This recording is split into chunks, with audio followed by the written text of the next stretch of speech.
Bonjour, bienvenue à Vitamine B.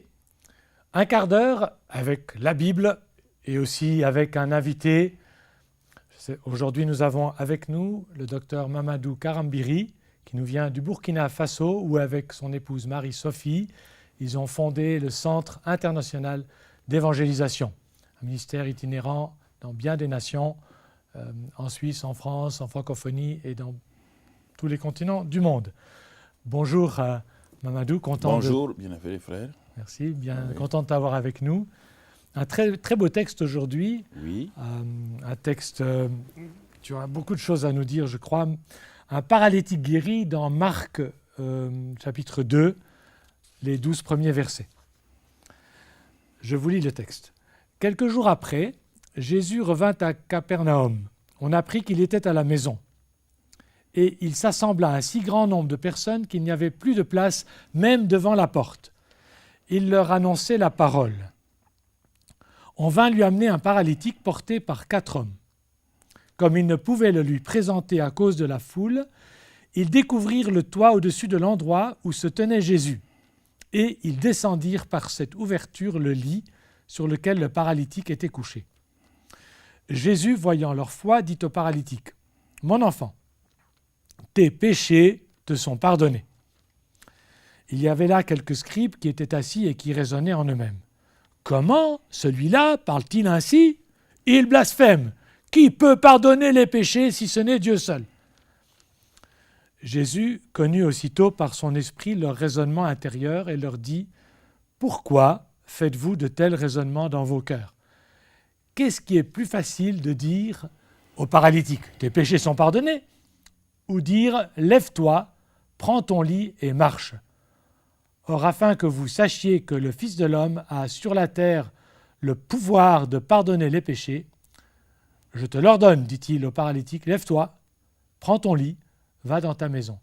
Et à l'instant, il se leva, prit son lit et sortit en présence de tous, de sorte qu'ils étaient hors d'eux-mêmes et glorifiaient Dieu en disant « Jamais nous n'avons rien vu de pareil. » Excellent. C'est un texte que j'aime énormément. Peut-être on pourrait commencer par cette extraordinaire déclaration de Jésus. « Mais mon enfant, il parle comme un père à cet homme, mon enfant, tes péchés sont pardonnés. » C'est incroyable de dire ça. Il n'y a que Dieu qui peut dire cela. Et voilà qu'il le dit, lui. Il le dit parce qu'il est Dieu incarné. Il est venu sur la terre en tant que Dieu incarné, représentant la plénitude de la divinité sur terre, ayant toute autorité sur la terre pour pardonner les péchés de tous les hommes, car il est l'agneau de Dieu qui est venu ôter les péchés du monde. Et quelle déclaration formidable. Mais quand Dieu parle, il se passe quelque chose. Que se passe-t-il dans cet homme quand Jésus lui déclare, avant qu'il soit guéri, parce qu'il y a d'abord cette parole intérieure, avant, quand il lui déclare « tes péchés sont pardonnés ». Parce que Jésus savait, par les dons spirituels qui se manifestaient en lui, que cet homme avait un blocage intérieur. Et que ce blocage intérieur vient des péchés qu'il a commis. Comme beaucoup de gens qui sont en contact avec nous dans cette émission, qui regardent cette émission actuellement, beaucoup de chrétiens ne sont pas guéris. Pourquoi ? Parce que leur cœur est condamné, la condamnation pèse sur eux. Et Jésus, sachant que la paralysie n'était que l'expression de son cœur, donc Jésus a d'abord dénoué son cœur, délié son cœur, avant que la manifestation physique ne se passe. Car le péché est spirituel. Et lorsque le péché étant spirituel, le spirituel est réglé, le physique est facile à obtenir. Donc peut-être cet homme était sous la condamnation, sous la culpabilité, une réelle culpabilité, parce qu'il a peut-être fait vraiment du mal. Donc de la culpabilité, la condamnation, la saleté du péché. La médecine moderne nous montre aujourd'hui, les hôpitaux sont pleins de gens qui sont paralysés, qui sont malades à cause d'une situation intérieure grave, par un rejet ou bien par un acte qu'ils ont commis qui les tourmente. Alors ça dégrade tout leur corps. Ils sont comme paralysés. Cet homme-là était maintenu dans cette situation. C'est pourquoi dans un premier temps, Jésus a enlevé ce poids du péché. Et ce poids du péché étant enlevé, la guérison devenait facile pour cet homme-là. Et c'est la même puissance qui après agira pour le guérir. Parce qu'un paralytique qui se lève, c'est quand même pas tous les jours. C'est pas tous les jours. C'est très facile de dire à quelqu'un tes péchés sont pardonnés, Mais des fois, on dit que ce n'est pas très réel, les péchés pardonnés. Ça n'a pas l'air, mais c'est une puissance qui libère réellement à l'intérieur, n'est-ce pas? Mais pardonner les péchés, la puissance de pardonner les péchés est plus grande que la puissance de guérir un malade. Oui, mais aux yeux des gens, ce qui est manifeste, c'est la guérison du paralytique. Mais en réalité, il y a un lien très, très dur à casser, qui est le fait que les gens n'ont pas l'assurance du pardon des péchés. Et des multitudes de parcours aujourd'hui, les horoscopes lisant beaucoup de choses, les guérisseurs, oui. Parce qu'il y a quelque chose en eux qui fait qu'ils n'ont pas la liberté. Mais s'ils savaient que Christ, l'agneau de Dieu qui est venu sur terre, était capable, en un clin d'œil, de pardonner leurs péchés et d'ôter leur guérison, cela manifeste automatiquement. Donc là, c'est un homme, au fond, qui va être libéré comme presque par étapes. Voilà. Mais d'abord, c'est l'être intérieur, c'est l'homme spirituel, c'est la partie spirituelle qui est libérée du fardeau, soit du rejet, soit des choses qu'il a commises ou que des autres ont commis contre lui, par la déclaration de Jésus. La différence entre Jésus et les autres, c'est qu'il ne condamne pas le pécheur. Il condamne le péché. Et il sait que Dieu a créé l'homme à son image. Et il a tant aimé, son Père a tant aimé le monde qu'il a envoyé son Fils. Et le Fils étant venu pour le programme du Père, quand il voit les gens qui sont liés par le péché, et l'amour qui est en lui les amène à les délivrer. Et donc c'est pourquoi, partout où vous voyez, là, il dit, chaque fois tes péchés te sont pardonnés, femme, va, je ne te condamne plus. La femme prise en flagrant d'adultère, en rentrant ses Zachée, il n'a même pas parlé du péché, c'est Zachée qui a confessé ses péchés. Donc il est venu uniquement pour ça. Et lorsqu'on le rencontre d'abord comme celui qui ôte le péché, alors le reste devient facile. La malédiction, la guérison devient facile. Et c'est vrai que là, Jésus lui dit « mon enfant ». Il s'exprime comme un père. Il est quasiment père. Mais oui. Il est le représentant du père pour cet homme. C'est pourquoi dans Ésaïe, il est dit Père éternel, Dieu Tout-Puissant. Au sujet de Jésus-Christ. De Jésus-Christ qui était annoncé déjà par Ésaïe. Alors ici, ce qu'on peut remarquer, c'est qu'avant que cet homme-là ne vienne, il y avait 4 personnes qui l'ont accompagné. Ah, et ça, c'est beau. Et ces 4 personnes-là, ces messieurs, les noms de ces 4 personnes-là, voilà ce que je pense. Ce n'est pas exact, ce n'est pas écrit. Le premier, c'est Monsieur Compassion. Oui. Le deuxième, c'est Monsieur Onction. La compassion sans l'onction, ça ne marche pas. Mais les deux ensemble, ça fait une bonne équipe, mais une équipe qui n'ira pas loin. Ils ont rencontré Monsieur Foi, troisième, et le quatrième homme, c'est Monsieur Persévérance. Parce qu'il fallait percer le trou, monter sur il y a la foule. C'est alors, difficile d'arriver jusqu'à Jésus. La compassion ne se décourage pas.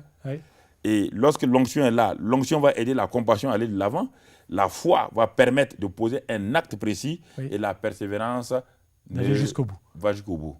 Et c'est pourquoi Jésus dit, Jésus voyant leur foi, il dit maintenant, leur foi, la foi de qui? Des 5. Des 5, oui. C'est-à-dire le paralytique qui a accepté de prendre le risque de monter sur un toit. Un paralysé qui est sur un toit, s'il tombe, c'est la mort pour lui. Donc il avait la foi aussi. Et alors c'est pourquoi ces 5 personnes, Jésus a vu leur foi. Et alors il a dit, tes péchés sont pardonnés. Et après maintenant, il amène la guérison. Maintenant, Dr Mamadou, pour nous, des fois, on a de la peine à croire. On croit la première partie du récit, mais un paralytique guéri, on ne voit pas ça tous les jours chez nous. Comme si Jésus n'était plus le même aujourd'hui.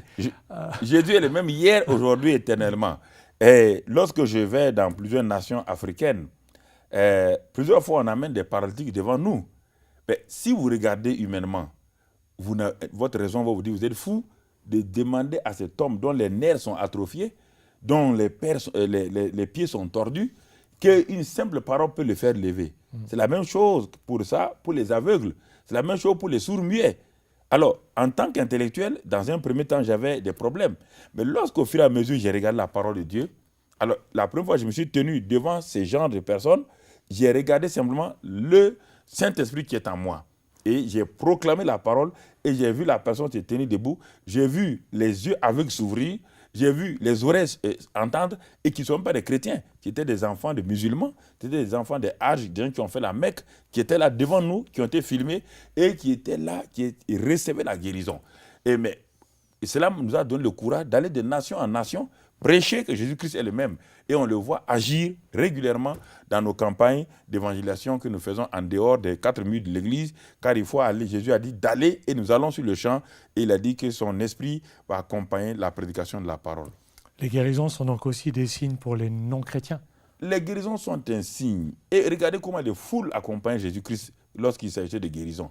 Aujourd'hui, dans nos nations africaines, nous voyons déjà beaucoup de miracles, de pseudo-miracles avec les féticheurs, les traditionnalistes.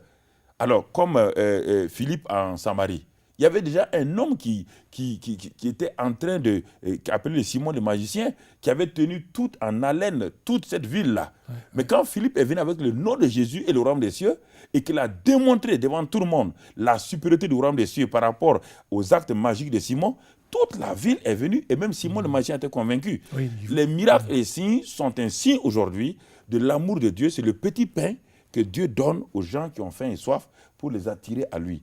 Si vous voulez avoir un poisson et vous lancez le hameçon sans rien dessus, aucun poisson, même qu'il soit un poisson, ne prendra votre hameçon. Et la guérison est un moyen pour attirer les hommes dans les filets d'amour de Dieu et de leur dire, nous vous aimons, le Fils et moi, par le Saint-Esprit, nous vous aimons. Donc ceux qui nous regardent, ce Jésus qui est vivant, les aime aussi. Ceux qui sont aujourd'hui là, qui sont avec nous, qui sont malades dans leur corps, dans leur... on peut prier pour eux. Oui, ceux qui sont malades actuellement, nous avons l'habitude de prier. Je crois qu'actuellement, là où vous êtes malade, assis dans votre salon, là où je ne sais pas où vous regardez cette émission, je crois que la même puissance du Saint-Esprit est avec nous. C'est pourquoi je dis maintenant à tous ceux qui sont oppressés par un esprit d'infirmité, tous ceux qui sont oppressés par des rhumatismes, qui sont des arthroses, vous voyez, les mains sont gonflées, les épaules qui ne peuvent pas bouger, les rhumatismes au niveau des genoux. Je réprime maintenant, au nom de Christ Jésus, cet esprit d'infirmité. Et je commande maintenant, là où vous êtes, que cet esprit d'infirmité lâche prise sur vos articulations. Et au nom de Christ Jésus, recevez la guérison. Maintenant, les arthroses s'en vont, les douleurs partent.